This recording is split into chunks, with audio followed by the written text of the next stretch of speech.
Okay, welcome back, folks. This afternoon, we are picking up the final department, although we're going to have a additional department testimony from BCF. But this afternoon, we're going to hear from Dr. Mark Levine on the health department budget. But before we do, Dr. Levine, your news last week was I guess probably not a huge surprise to us, given the amount of time, energy, personal commitment, and sacrifice that you have had for Vermonters for the last 8 years. And I just want to say on behalf of all Vermonters, an overwhelming thank you for your service to the state of Vermont. It's been nothing short of remarkable. And I know that it's come at personal cost to you on occasion, but it has always been evident that your care and concern for all Vermonters has always been at the top of whatever it was that you were doing. And you always spoke of the science, and even when the science was being developed, as we were experiencing it, it is. It is a great loss for the state that you get to have your own life back, maybe a little bit. But I just wanted you to know that we just extend a huge amount of gratitude to you and for everything that you've done. And I know you're going to say it's been a whole team effort, and I understand. That's right. I understand that completely. But every team needs a leader, and you have been a stalwart and the kind of leader that people look up to in more ways than one, not just because you're tall, but because they trust you. That is really, really important. And I think we are seeing how important that is when we look at public health and the kinds of decisions that we have looked to you to help guide us through. And so the trust that we have placed in you has been well earned, and just wanted to extend our sincere gratitude for everything you've done. Thank you so much for those comments. I appreciate that. And we'll have cake afterwards. But the floor is yours. I think we'll just do a quick round of introductions. Yeah, so many new faces. We have 6 new faces here, and so Teresa Wood from Waterbury, and I also represent Bolton, Buell, and Huntington. Donahue, Northfield, also Berlin, and I just have to slip in, if people are not aware, this is the man in the mind who best understands and best speaks to the issue of an integrated system with mental health and rest of healthcare. Hi, good afternoon. I'm Dan Noyes. I represent Wolcott, Hyde Park, Johnson, and Belvedere. Hi, good afternoon. Eric McGuire, I represent Rutland City. Brenda Steady, East Milton, Westford. Doug Bishop, representing Colchester Chittenden County District. And because there's 0 degrees of separation in our state, we've met through my in-laws, Sam and Jerry Bloomberg. We're in. We're enjoying warmer weather right now. Puerto Rico. Yes. Good afternoon, I'm Todd Nielsen, I represent Brandon and Forestdale. Hello, I'm Son Eastis from Guilford and represent Vernon as well. Jubilee McGill, I represent Bridport, Middlebury, New Haven, and Weybridge. And Ray Garofano, Essex from Essex Junction. You will be missed. Lori Morse, Committee Assistant. Yes, Shimano, Policy Director, Department of Health. My name is Dave, part of the chair of Chris asking right for lobbying firm. Hello, John Fisker, good to see you again. I'm Paul Daly, I'm the financial director of the health department. Megan Holker, Deputy Financial Director. Candace Gale, Director of Community Relations for Vermont Foundation of Recovery. Rep Cole. Yes, Rep Esme Cole of Hartford.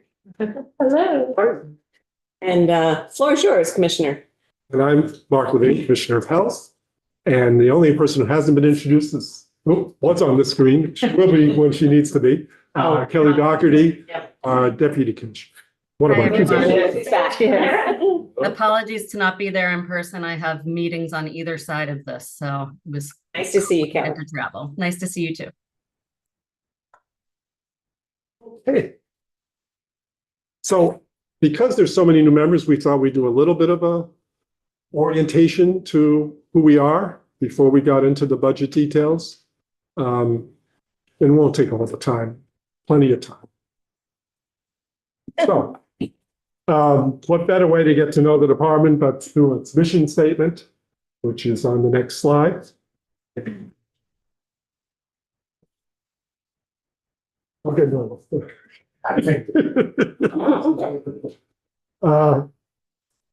And I might add, this is actually a newer mission statement. We did redo it in the last year.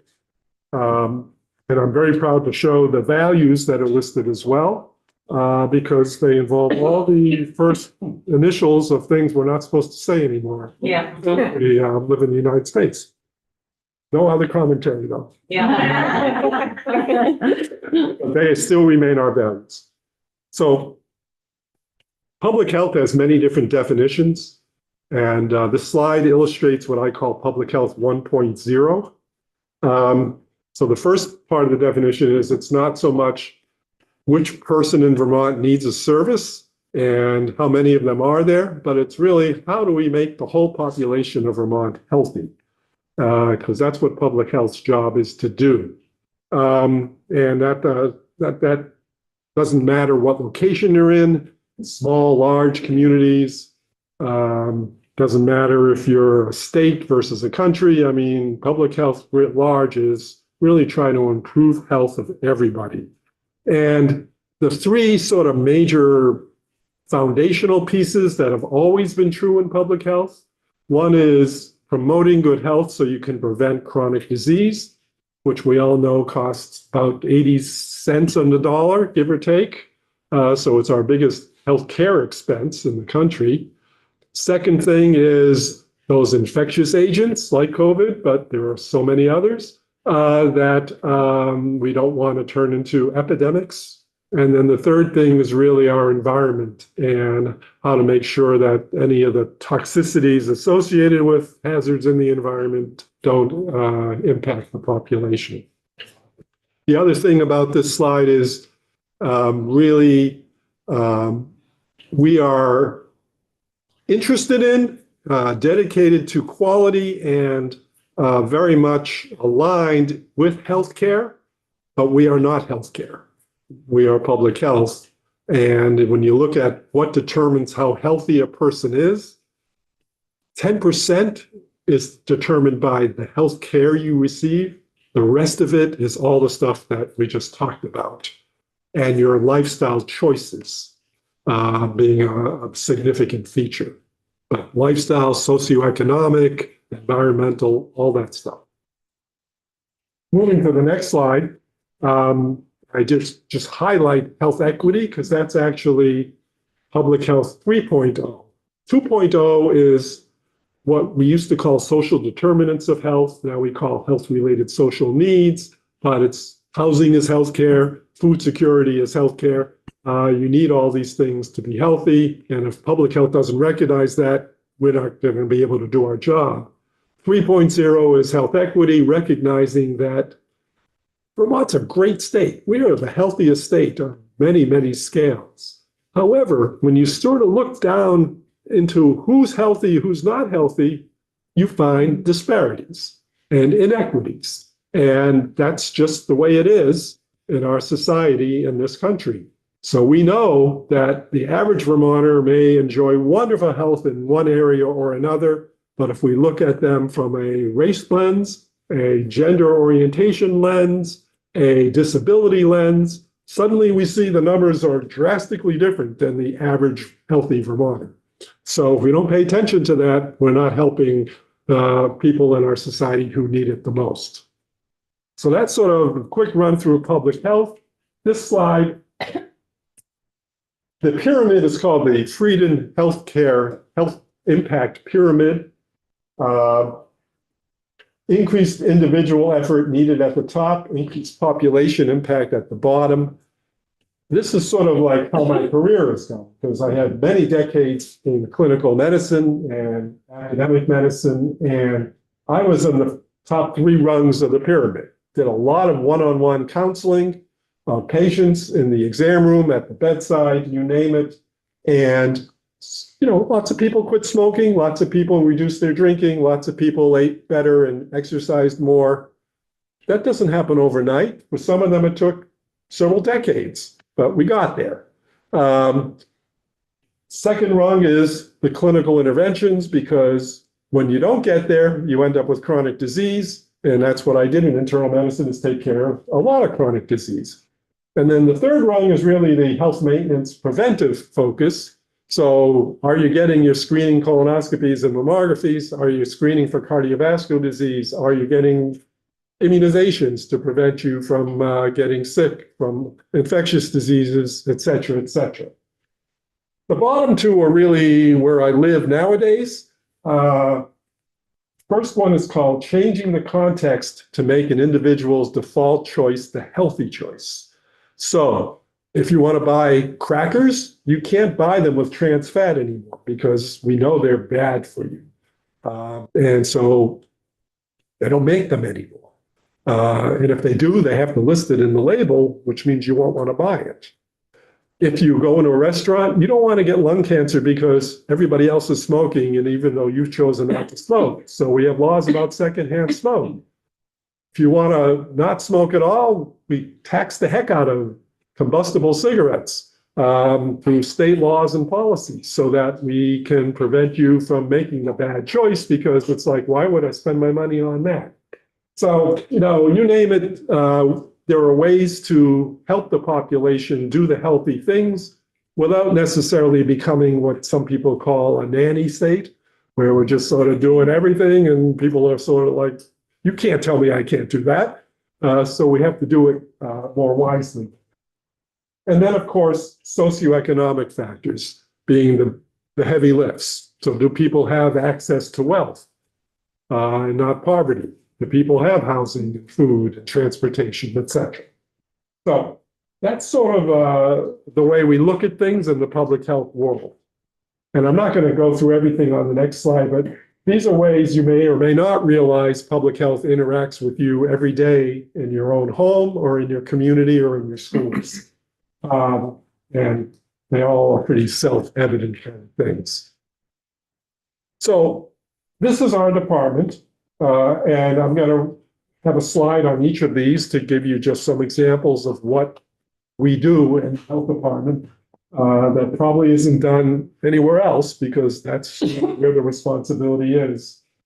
And it's all built on this foundation of health equity. So we'll start with environmental health.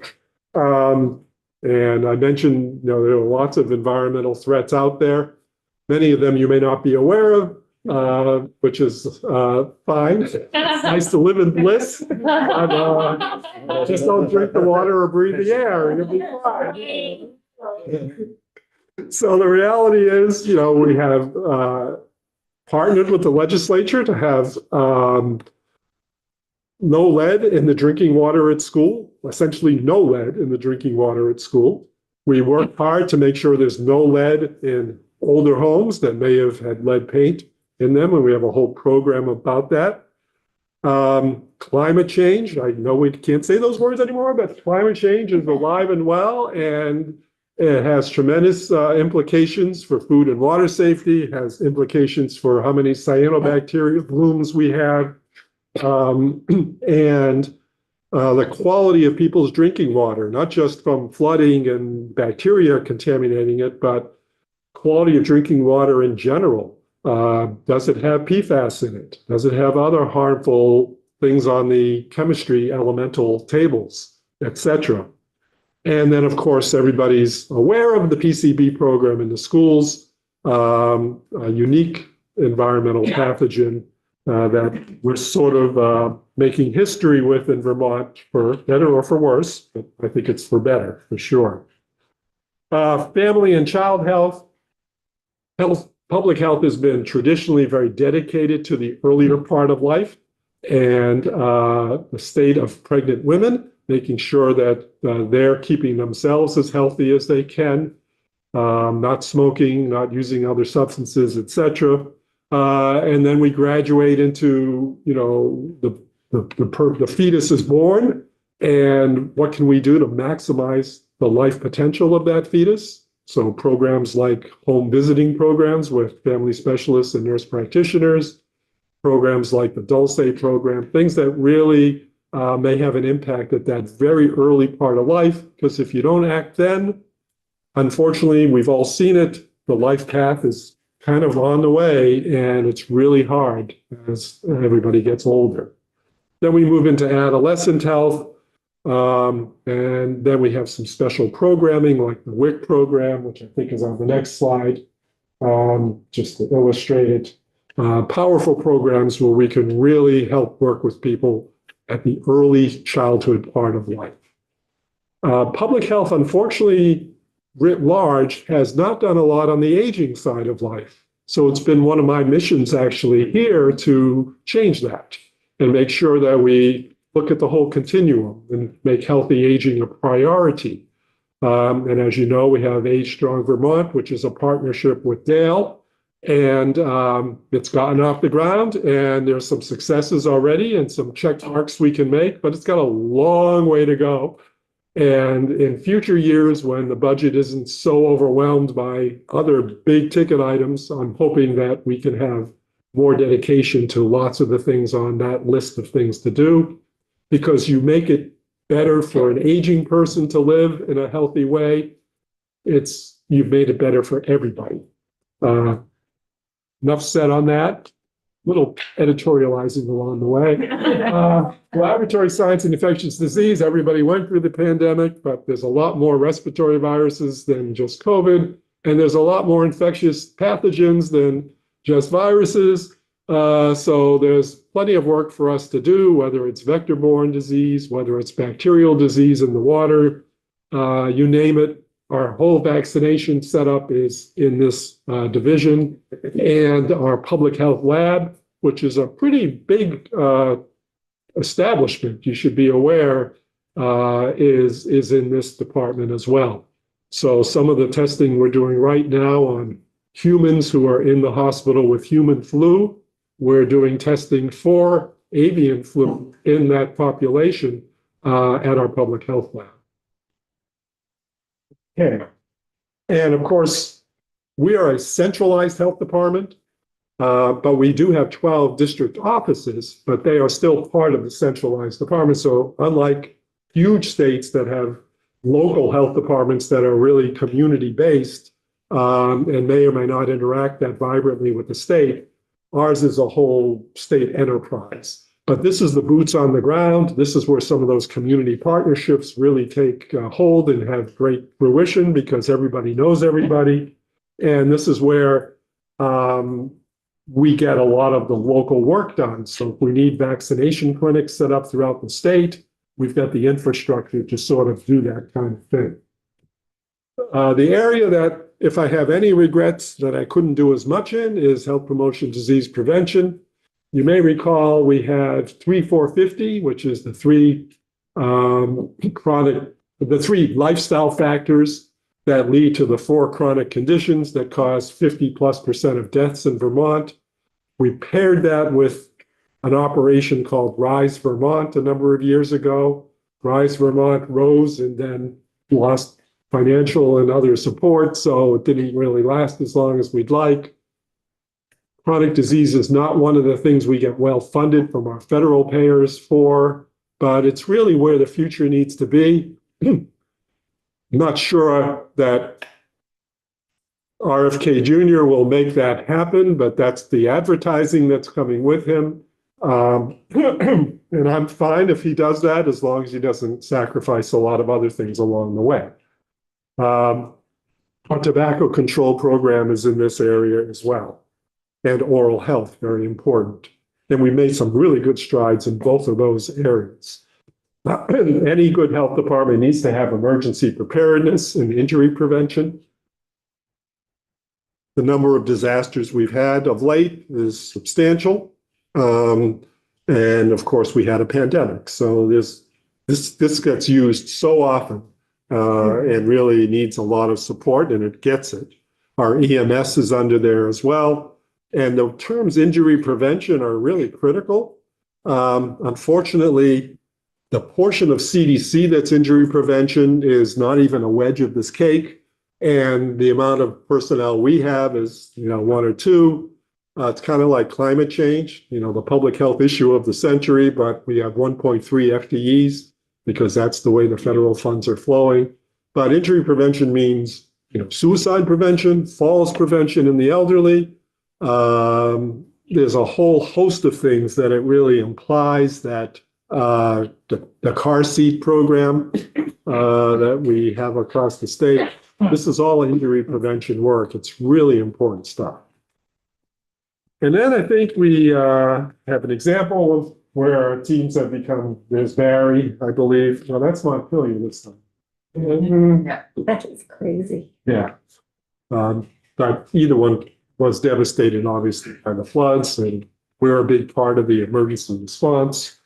And our last division is, of course, not last but not least, but it's central because as the chair's kind comments implied, we are the data people. We come with the data. We try to make our decisions data-driven. We try to make them evidence-based. And this is critical, health statistics and information, because that's where all that comes from and gets collected, analyzed, put into data briefs and reports, and where our registry work occurs as well. So really important stuff. And before we get to the budget, just a sentence of inspiration from former Surgeon General. Oh, it's not there anymore. Well, healthcare is vital to all of us some of the time, but public health is vital to all of us all of the time. See Everett Koop.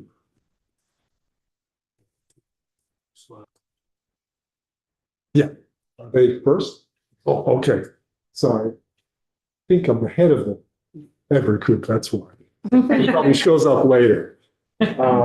So I cannot forget our Division of Substance Use Programs, which has everything in it that's the slide says. I mean, prevention is still the biggest focus of public health in every area, so we have to mention that first. But obviously, we do a lot throughout the continuum of prevention, intervention, treatment, recovery. Stigma is such an issue no matter when and no matter how much you've done, so we pay attention to that all of the time. And the whole program that really diminished the amount of prescribing of opioids, because that was once upon a time the core way of leading to heroin and other addictions, is really part of this work here. Because our newest policy initiative is in the substance use arena, I thought it'd be important to present this slide to just give you a little context of what we do. So let's start at the bottom. Start at the bottom, that's prevention. So whether we're talking about prevention messaging, the work we do on social media with our youth, adults ask me all the time, I don't see anything on TV. You guys are, I see people with smoking ads, but nothing else. Aren't you guys concerned? And I say, well, you're not our target audience. And so if you go to the social media that our youth are on, the uptake is incredible for a lot of our messaging. You got it.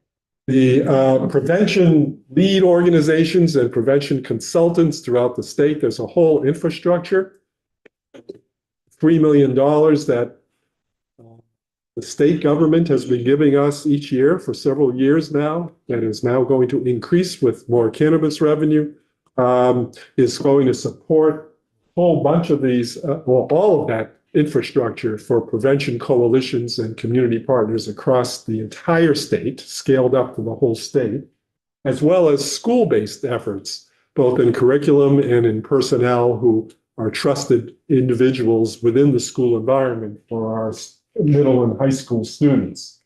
The VT Help Link program, which is now 24/7, so that no matter what a person calls with, they'll have the person on the other end answer and be able to help them in the continuum of this prevention through recovery.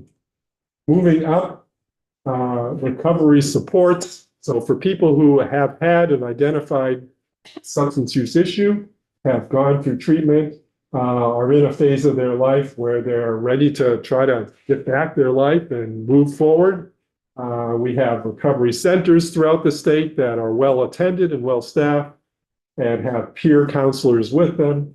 We have recovery coaches that work not only at that level, but come to the emergency room to meet somebody who's just overdosed, come to the hospital to meet someone who's being hospitalized for whatever reason, but has a substance use issue. They're available 24/7. And then we have a recovery housing program, which you'll hear more about in the policy portion of this, to really provide place for people to sort of have stability and then be able to work on, workforce kind of issues, training, getting a job, making sure that all their other life obligations can be taken care of, because their lives can be quite complicated if they've just been in the thralls of substance use.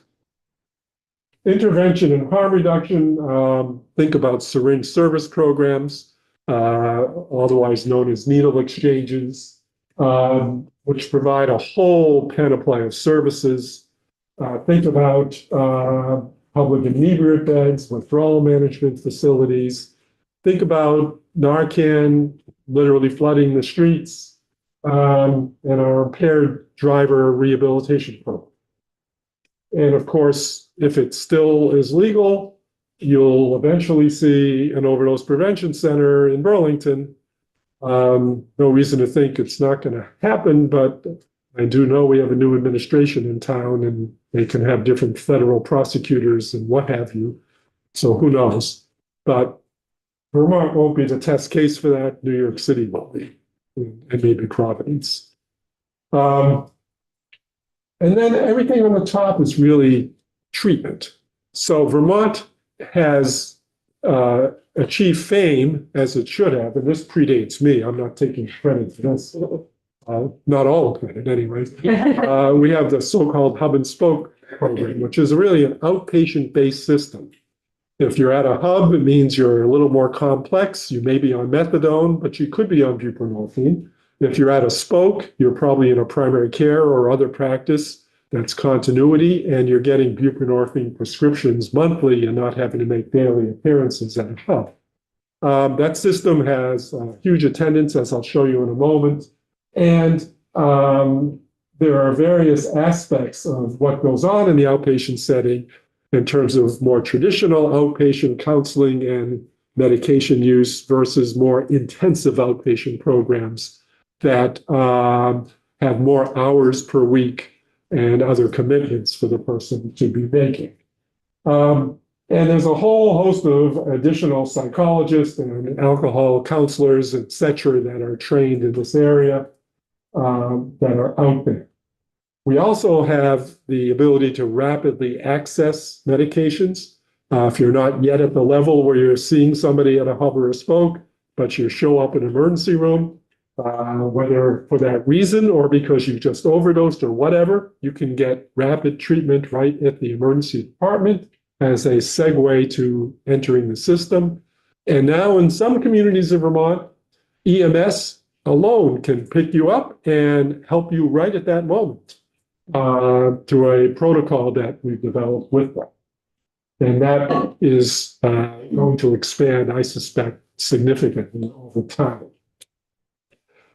There is a portion of the system that is called residential treatment. So think of that in the more realm of inpatient as opposed to outpatient. So the ultimate inpatient is a hospital, but that's very few people will be there. But then there are residential treatment facilities, of which we have 3 in Vermont, that will offer you the withdrawal management level of care you need right away and the support you need to enter into a period where you're free of substances. Whether that's alcohol, whether that's opioids, stimulant drug, doesn't really matter. It's just a facility for someone who would benefit by being removed from the environment that they live in every day. And I say that carefully, but clearly it involves a significant portion of the so-called justice-involved population. And if there's a place where we may fall down in Vermont and can shore up the system a bit, it's in supporting that very vulnerable population, who certainly can't just go right back to where they came from or to homelessness. They need to go somewhere else. And there are levels of care of residential treatment, and the numbers don't matter, but look at it as going from a level where you very much need to be withdrawn from what you're on, and you have a lot of medical and clinical needs, to a point where you're kind of able to just do individual and group counseling, and your body is physiologically already accommodated to being on a new medicine or being free of what you were on. And you can then focus on your sobriety and your future. So that's the treatment system. And on the next slide, we just show you a little bit of a breakdown of how that looks. The majority of people in Vermont are still in the hub and spoke outpatient system. And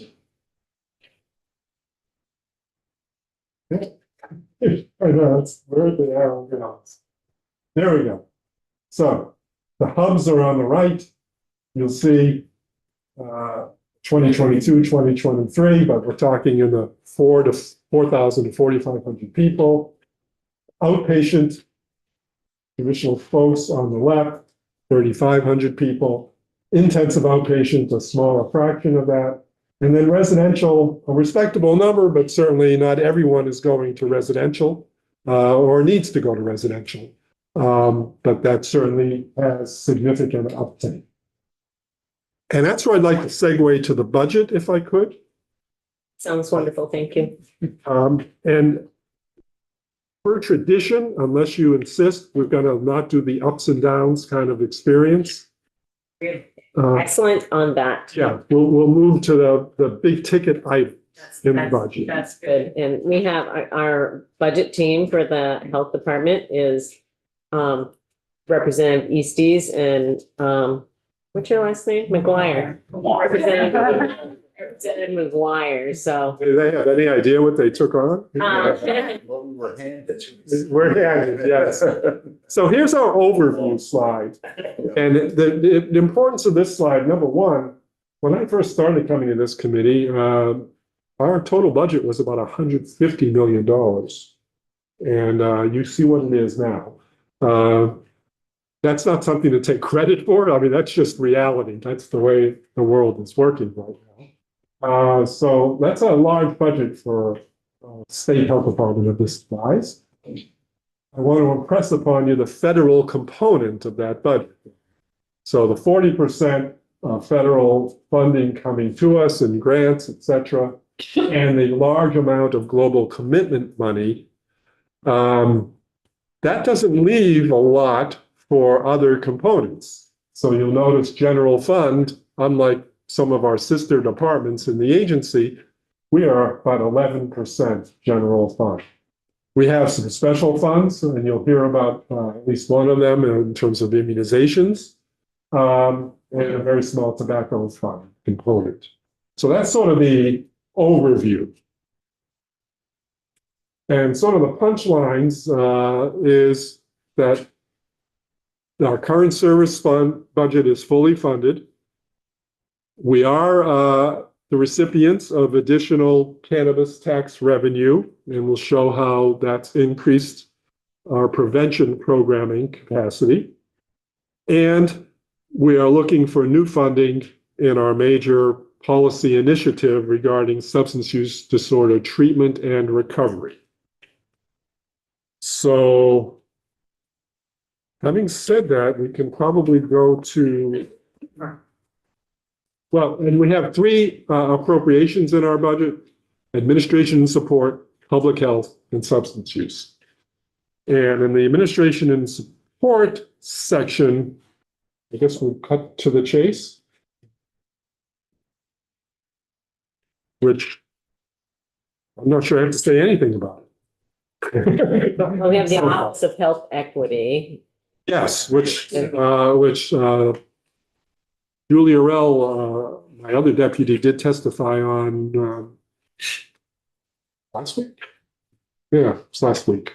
But that was originally located in the Agency of Administration, and it has been moved to the Department of Health. And so all that happened was the funding associated with the positions there changed homes. But otherwise, there's nothing in the administration support of significant health discussion. Do you have any major changes in personnel in that area? I believe not. I'll look to my finance people. I don't believe in that area there's anything significant. Our total position cap is down slightly from last year. There have been new positions added, new activities, but there's been a continued gradual decline in the positions that were added to the department during COVID.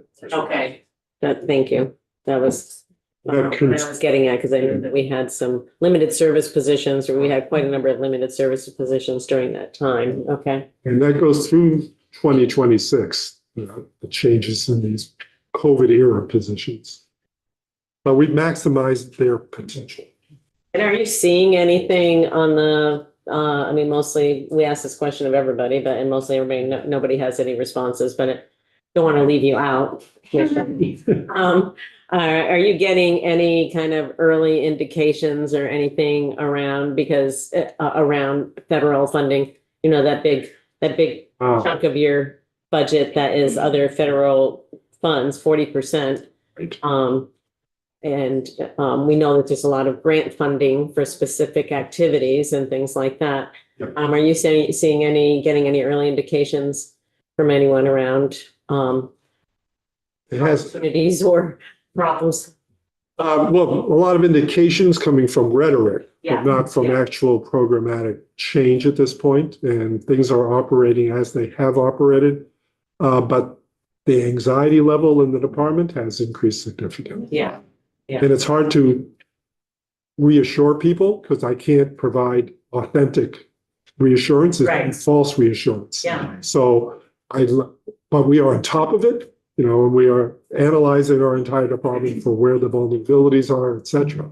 But there have been no changes in that. Okay, thank you.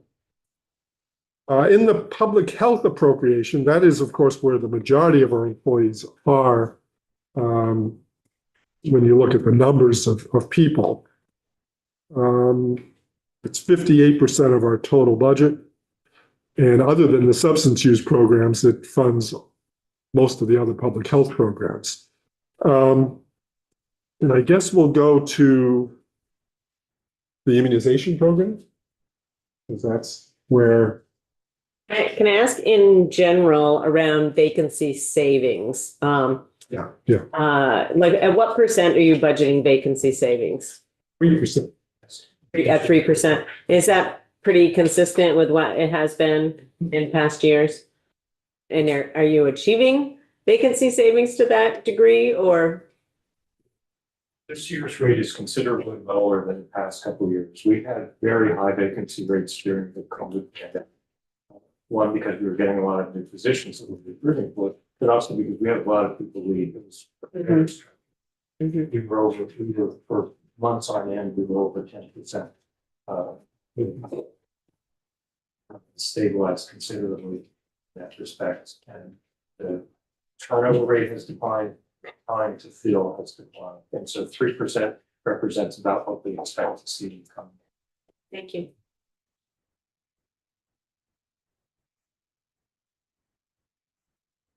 We're going to go to the grant major objects slide,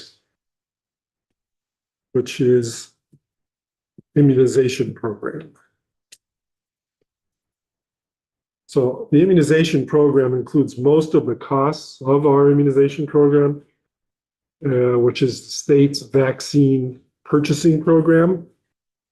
And we've got some cost increases that will be reflected on the slide here that are related to that. So for the newer members, we are a universal vaccine state.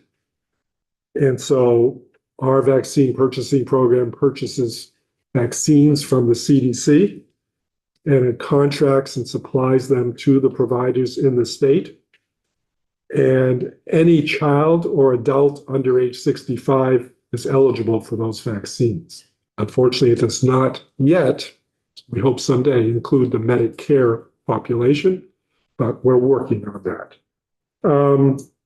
And the program is funded through fees that are assessed to the health insurers who cover Vermont's lives.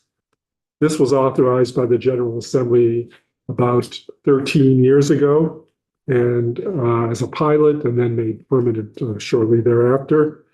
And I think it's probably the biggest reason why we're so successful in Vermont at having high rates of vaccination, especially amongst our K through 12 population for vaccine preventable diseases.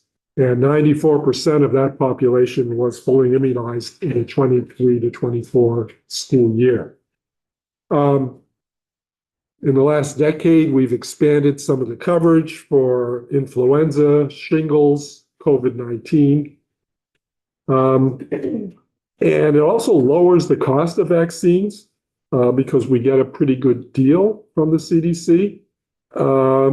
So the insurers aren't paying as much for the vaccines through our vaccine purchasing program as they would practice by practice by practice.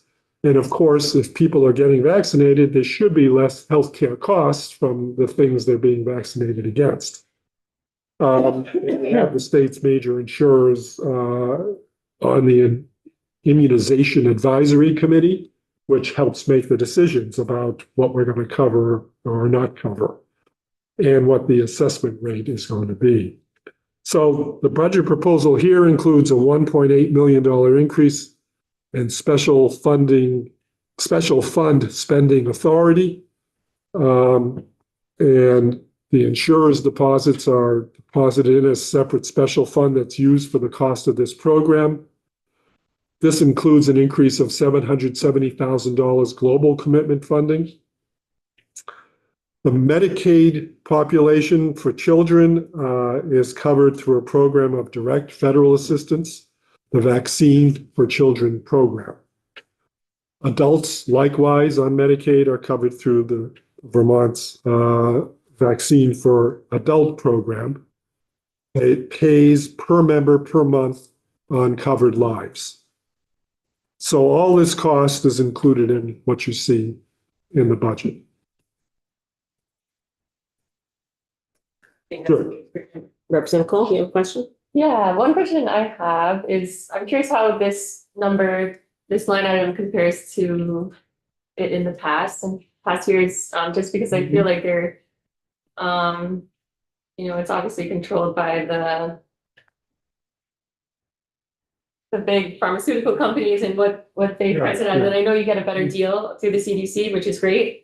But I am curious because so many negotiations happen at the congressional level.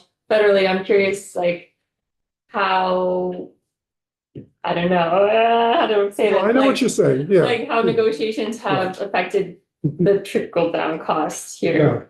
I can tell you part of the increase is the number of vaccines being covered. Yeah, totally. And some of the costs, like shingles vaccine is not a cheap vaccine. Yeah. So some of it's that way. In terms of those federal negotiations, are we insulated from that a bit? So we're kind of seeing the outcome of that more than being involved. We take advantage of federal contracts that are not, so that the federal government is buying at a bulk price. They're buying for the entire country for their programs, and our program uses that. The biggest cost drivers, in addition to what Dr. Levine said, for the adult population, it's been the increase in vaccine. Medicaid area, it's been a number of people who are who are covered by Medicaid, specifically adult Medicaid, has gone up considerably in the last 5 years. So the sort of the traditional childhood immunization vaccines have not had a big increase in price. It's the newer adult vaccines like the shingles vaccine and the COVID vaccine particularly. It doesn't answer your question fully because we're not involved at that level of negotiation of the federal government with pharmaceutical manufacturers, essentially. But I know where you're coming from. Yeah, thank you. The next item is just the Advanced Directive Registry. It's our department's legislatively ordained job to maintain that Advanced Directive Registry.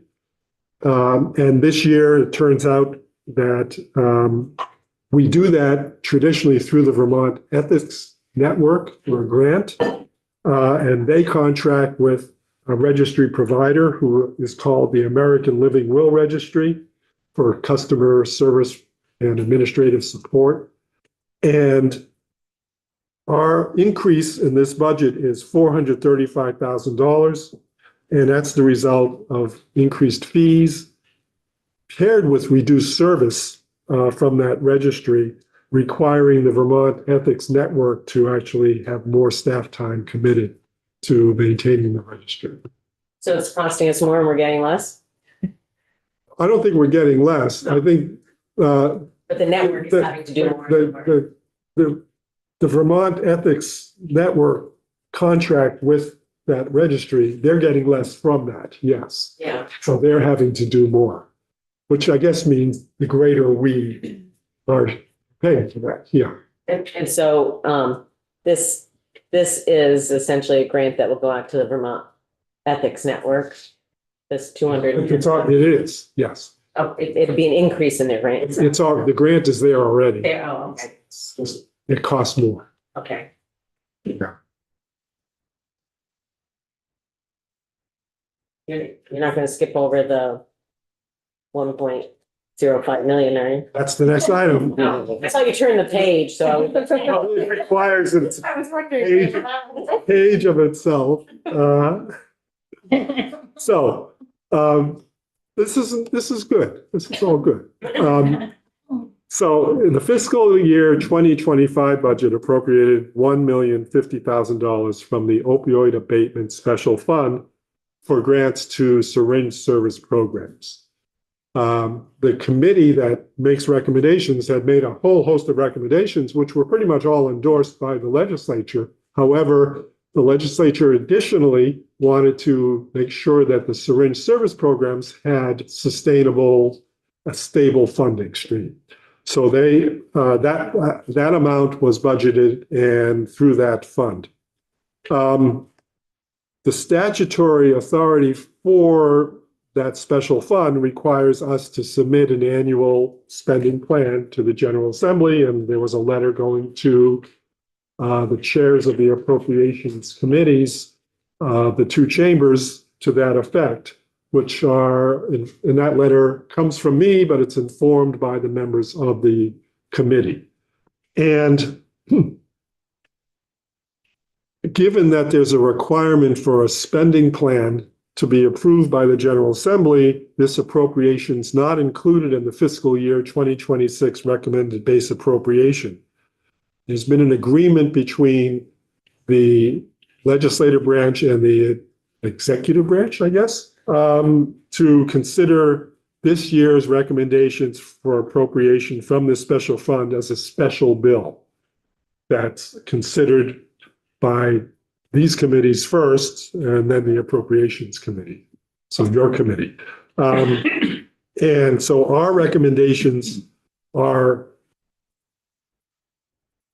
already on paper for all the new initiatives we want to do, but they take into account and recognize the areas where the legislature last year said, we want to continue on an annual basis to use this special fund to fund activity XYZ. One of those activities is the syringe service programs, and that's the amount of money. There were several others as well.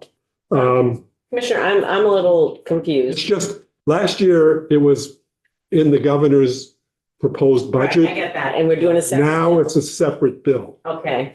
But it doesn't change. Oh, the other things we're gonna see in the SUT division. Yes, Okay. it doesn't change the fact that we're still saying there were items that the legislators particularly said, we want to do this every year as long as the fund allows it to be done. Yeah, And so this is one of them. thank you. So I'm still a little confused in the sense that if that line item is not in the governor's recommended budget anymore, then that separate bill or process will involve needing to add money to the budget by the appropriations. Not exactly sure how it's I going to think be that's the handled. way, yeah. Sorry, It's all coming from the opiate abatement fund, so it's not like new general fund is going into it. it's not general Okay, fund, right? all right. So that's the key. That's right. Right, Yeah. Thank you. So, which prompts me to ask, do you have a bill floating around here someplace? Has there been, Yeah. who's I don't think I've seen introducing, it. I haven't seen a Right. bill, I let's haven't just, seen the bill yet. It's on the verge of, Yeah, Budget Council is drafting it, we've been working with them. Okay.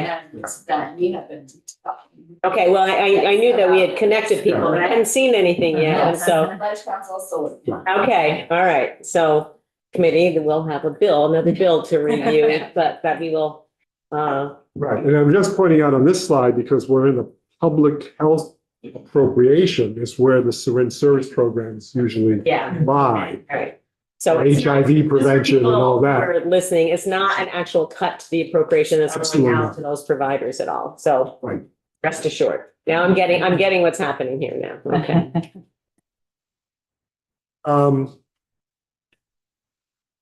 So now I think we're going to the substance use appropriation. And I think we can go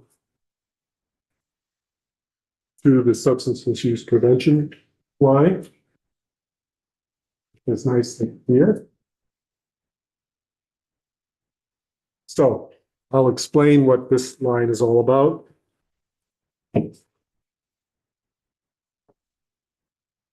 Substance misuse prevention is supposed to now be funded through the cannabis excise tax.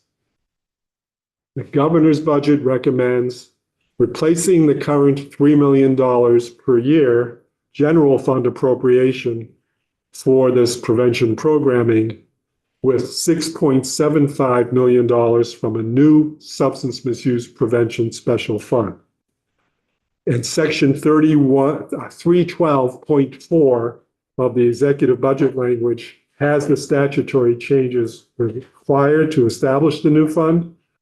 And Deputy Finance Commissioner Merrill explained that on January 28th. I think that was in front of the Appropriations Committee. Yeah, Regardless, this is great news for public health, no matter what fund it comes labeled in. And we've been using for several decades time-limited federal prevention funding to establish programs in some, but not all communities in Vermont to try to figure out what works and what makes a difference. And we've been able to improve outcomes based on a lot of that work. Now we'll have this very stable funding source that, should cannabis continue to be the rage, could even get close to its upper limit of $10 million a year. And the importance there is the scalability, covering every community, as I discussed on an earlier slide today, and sort of meeting each community where they are in terms of their readiness. So, so yes, I mean, it's great to see more money going into prevention. It frees up general fund for other uses. I think that the question, our committee actually had some questions really about how effective are the prevention coalitions and what are the measurements that are being used to assess their effectiveness. We were just hot on them, honestly, last year. And we're, so thinking about, I guess, could you describe a little bit, and for committee members, just so you know, we're switching our 3:30 thing to tomorrow morning at 8:30. So in case you're wondering what we're doing. I had something else. Sorry, that's okay. Could you just describe a little bit about what the department's intent would be in terms of measuring the outcomes for those community coalitions and what they'll actually be doing with this extra money and et cetera? absolutely, yeah. And I'll also call on my Deputy Commissioner, Kelly Doherty, to add to what I say. But one thing we've been doing for a very long time in Vermont is tracking rates of uptake of tobacco/nicotine use, alcohol, and cannabis use amongst our youth. And in the successful communities that showed this early on, the sort of poster child originally was Deerfield Valley. We have beautiful graphs that show year by year what the impact of prevention programming of substance misuse has had on the uptake, and showing nice ratchets down, down, down. And when those downward slopes were interrupted, we correlated that directly with absence of grant funding during those time periods. So, and then when the grant funding was restored, continued on the trend. So those are,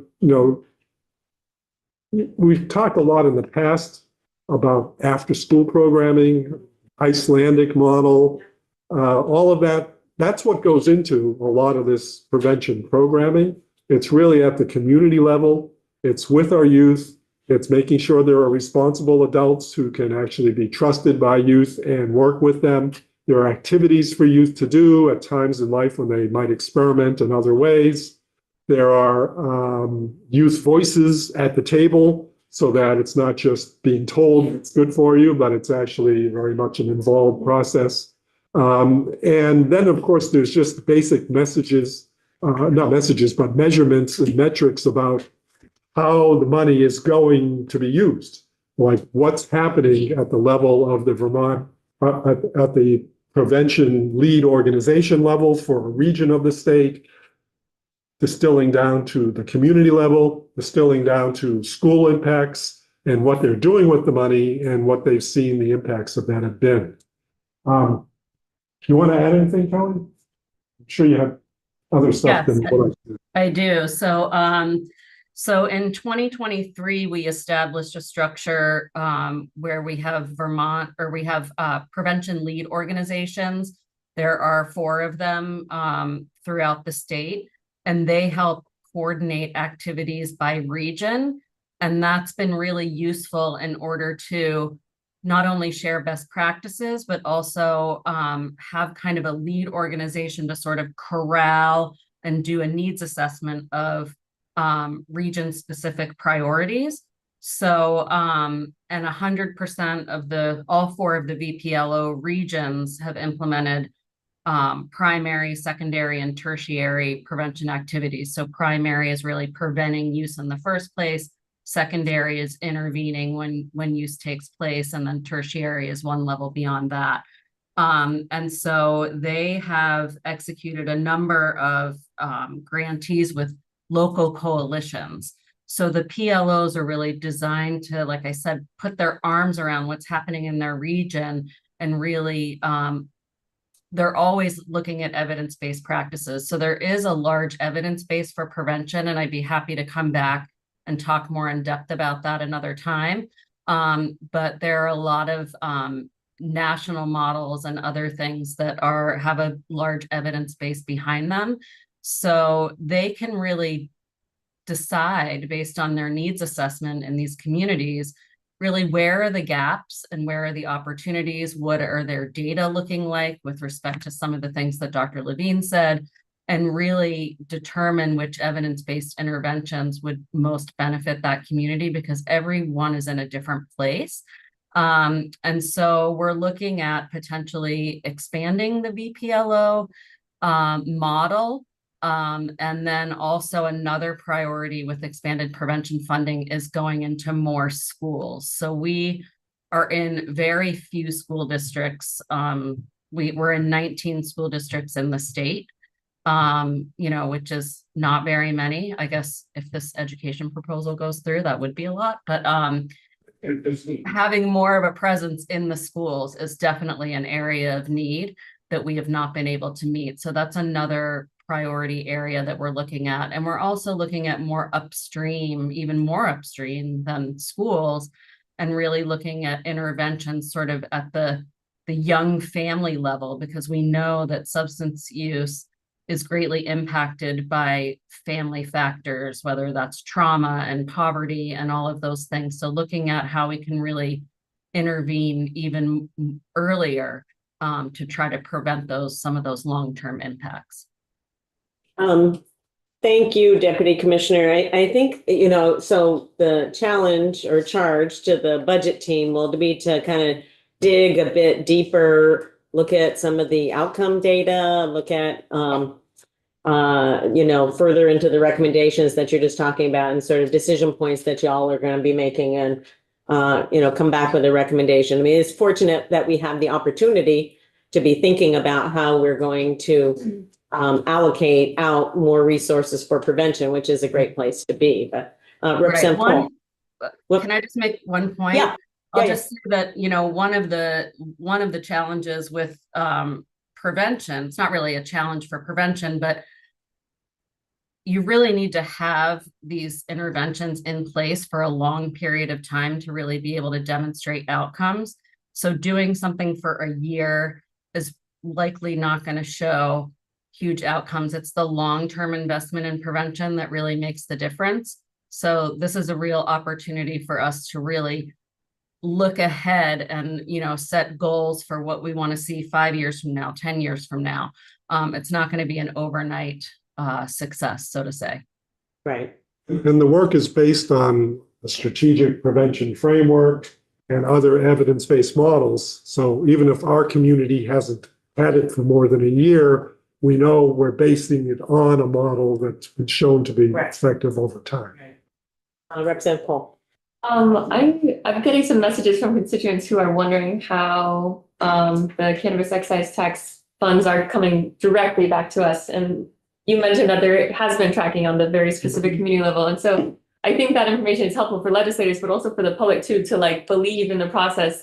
We're being taxed for good reason because I see exactly how this is going directly back to my community. So knowing where to access that information, I was having a lot of trouble because this was months ago. I was trying to answer this question, but I really couldn't find where in Hartford specifically. Yeah, so the communication around it. Yeah, just for public transparency and to make people feel good about it. Which specific community organizations and partners are benefiting, and also how that's distributed. Because I think there's some concern too that in some communities, it's being taxed at the local level and then it's getting into this pool of the state pot, and then we have no idea if it's coming back to us again.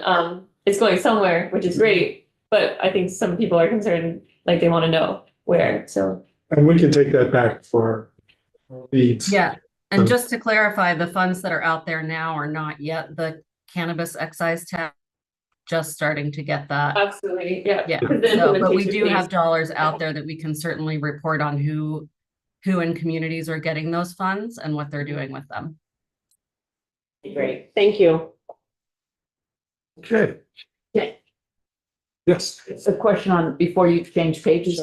Yeah. On the net neutral item, the CCDHC. Yes. It's, I guess, not a question, it's a comment. Because I don't want to remove the title I gave you as the best in the state. Just a reminder that the Department of Mental Health did rename that program in order to remove the very hurtful and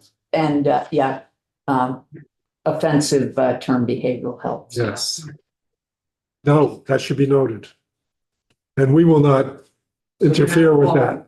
They're now called certified community-based integrated health centers or clinics. All right, here we go. Thank you, ma'am.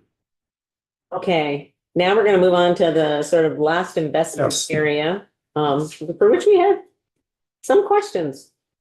But Talking about the newest thing. the newest, yes. Yeah, so, So and that's on this slide, and I'm going to let Kelly do some description on it, but as I preface to that, I showed you the big grid of DSU.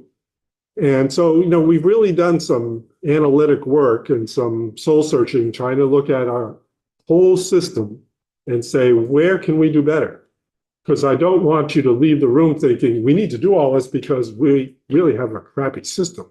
I mean, we are like one of the gems in the country when it comes to our approach to substance use and our treatment system.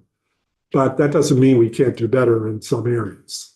And so The two areas we've identified right off the bat have to do with the residential system itself, and especially one's entry into it and exit from it, and how to make that system as high value for the individual as it needs to be. And especially hearing concerns from the courts, from communities, you name it, about recidivism rates and people entering the system over and over again and never really, getting better, so to speak. So looking at that, which is, interesting because it's a tough literature to look at and show that even that these programs work. I believe residential treatment works for the right person in the right time in the right place. But the reality is the literature is not as optimistic in that arena. So trying to find best practices and pursue them is an important thing. Second thing is not just the treatment system, but the transitions in the system and where you tend to have people potentially fall through the cracks who may be very vulnerable. So just getting into it first is a very vulnerable place. Staying in your first part of treatment is very vulnerable. Transitioning to lower levels of care, and then transitioning to recovery settings, and then enabling the recovery setting to help you transition back to the life you might have enjoyed before substances turned around in a bad way.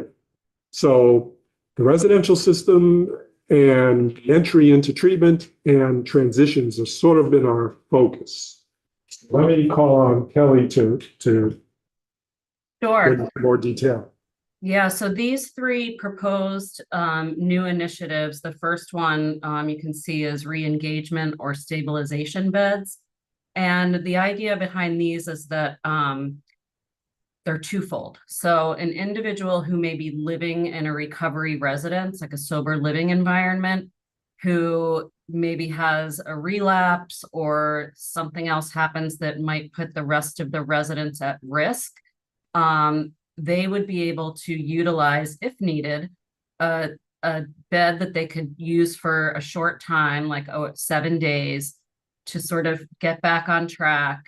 And their recovery housing bed would be held for them during that time. So in a recovery residence, if somebody starts using it, can really put the whole rest of the residents at risk. So that is the first purpose of these beds. The second is if someone is in a residential treatment setting and they would like to enter a recovery residence, then they could utilize one of these beds, to wait until a recovery residence bed is available. So, and these would be at our existing residential facilities, but they would be sort of separate, lower level. They don't need medical monitoring or anything like that. So, we feel that that will close one gap that we see in our system. Because right now, folks can be exited from a recovery residence for using substances or other reasons, and they may not have somewhere to go. So that would close that gap. The second piece is the aftercare navigators. And what these would be new positions that we would hire, 3 of them, for each of our residential providers that we work with in Vermont. So there would be 1 at each of the Valley Vista locations. They have 2 locations, and 1 at Recovery House in Rutland County. And what these folks would do is help people as they're transitioning out of residential treatment, helping them to make the connections that they need to transition to the next level of care for them, whatever that is, whether that's a lower level residential setting, whether that's a recovery residence and outpatient treatment, whether it's the hub and spoke system. Right now, folks in residential do get an aftercare plan, and they participate in that, and the clinicians help them identify what needs they will have after leaving residential treatment. But there's no one to really help them operationalize it And we know that some people, you know, may need that extra help of navigating the system, you know, getting them to that next step so that they don't leave residential and then end up, you know, not in a good place because they didn't follow up on their treatment plan. So we think that that could be a really useful thing to fill another gap in our system. And then the final thing is this, what we're calling a pilot recovery campus.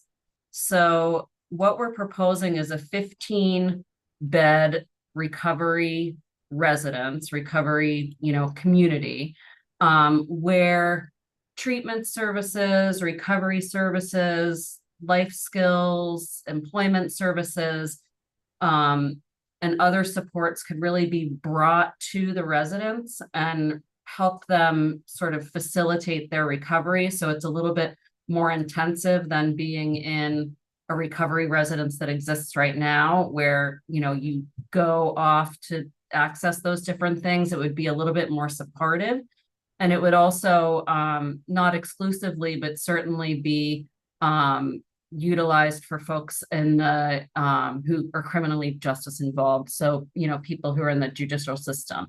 So we are proposing $500,000 for startup, which would be one-time funds, and then $1 million for operation. And so we've already done a request for information for this project. We did that. The responses came in a couple of weeks ago, and then we will issue an RFP to determine where this might be, just depending on community residents, community readiness, and resource availability. So that is the vision for that, and I'm happy to answer any questions.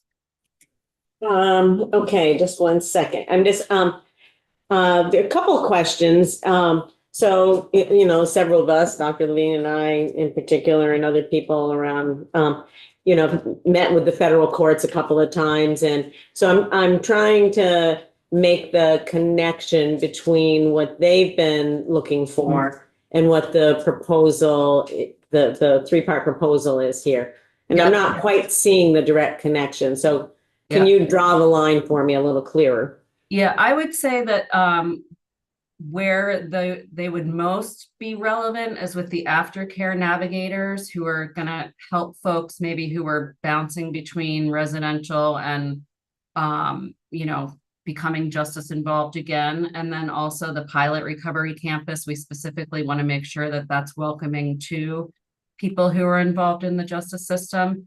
There is another proposal that's really being led by DOC. So you might hear from them, which is more on like pre-trial supervision and expanding a pilot that they're doing up in Newport.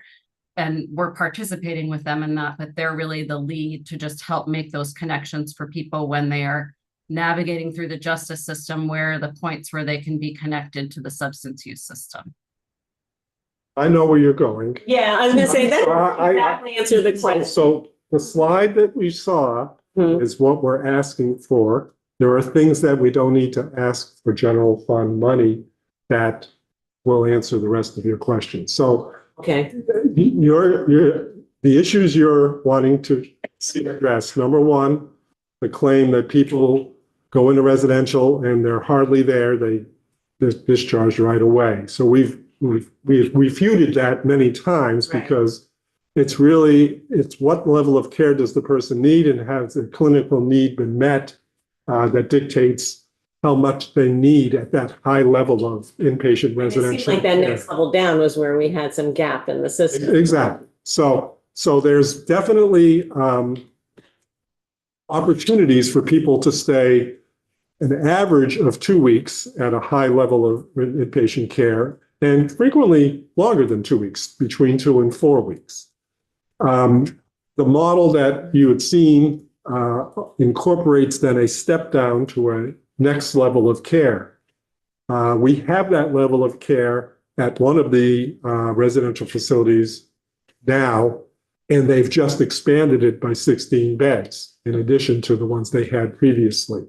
So that's already being piloted and worked on as we're speaking without asking for a new budget item. Okay. So the total length of stay at those levels of care could possibly be 1 to 2 months.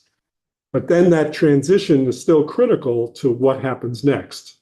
And do you have the supports in place so that whatever happens next is going to maintain the sobriety and not put people back in an environment where they're just not going to make it. So that's the rest of this proposal. And these recovery campus beds and the recovery beds are not especially time limited. So This is base funding that you're asking for here, so it's not Right. one-time dollars. Yeah. exactly. Well, is 500,000 of it one time? To start up? Yes, Yeah. not the other million. All right. Okay. Representative McGuire, and then we're going to wrap up and have cake. See, we have a vision for the whole I see. class. This is what we're Yeah, needing no, now. I appreciate Budget. that. Yeah. Representative McGuire. Yeah, you went in the direction of the questions I was gonna ask, but I just had a quick question for the deputy commissioner in regards to the applicant navigators. Are these state level positions? No, they would be employees of the residential facilities. Okay, so the money would be disseminated down to Valley Vista and the recovery to Yep. put those positions. Okay, that's all Yep. I was checking on, because it seemed Mhm. like this would have been a significant duplicate and very cumbersome if it was No. at a state level. Thank you very much for the Sure. clarification. Is that it, sir? What is my father in the room? Just give Thank you. Just give Yes. The respect that you deserve. Wow. Okay, any kind of final wrap up, Commissioner and Deputy Commissioner and Business CFO? I appreciate your attention and questions, and I think I'm prepared to stop here. Probably. She's prepared to stop here. Yeah, and if there's future questions, you know who to call. We know where to reach you, at least till the end of March. Okay. I think that we're gonna